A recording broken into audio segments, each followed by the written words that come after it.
Sa Taima Asphalting Site, ang operator si Lando Pilipino. Ito, ganito katanga mga driver dito ng mga trailer. Ayan, nabalaw si Serto. Alam ko picture. Ayan, pinuntahan ng foreman na Yemeni. Ayun. Tutulak ng shovel operator. Ayan, ayun, yung bado sa gitna, ayun. Ayun, may bahay na tent ng bado. Dito ang buhay ng Saudi, ganyan. Nakatent ang bado, ayaw tumira sa city. Ang layo ito ng city, siguro mga ala ng 5 kilometro. Ayan. Ayan mga tanga rito mga driver. Ito ang aming asphalting site. Taima Asphalting Site. Ayun ang mga dates plantation dito sa Saudi. Ayan, nasa gitna ng desierto. Dates plantation. Diyan yumayaman ng mga Saudi sa dates plantation. Sila ang pinakamaraming production ng dates sa buong Middle East, ang Saudi Arabia. Yan ang aming asphalting site. Yan, tutulak ng shovel ang nabalahong trailer. Os.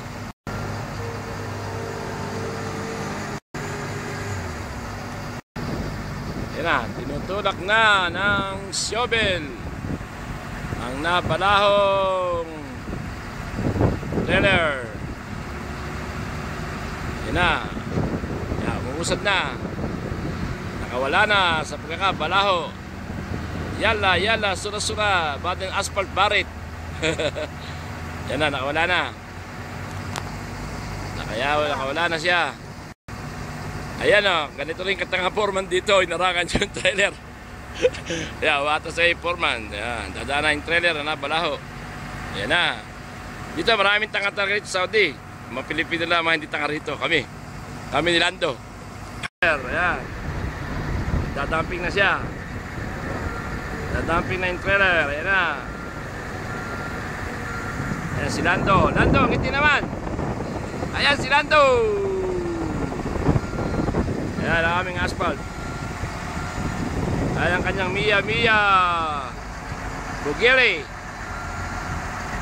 parada operator si Lando. Ayan, dadating na yung konsultan. Ayan, dadating na yung konsultan namin. Ayan, konsultan na engineer na si Mustafa. Ayan, dinadamp na.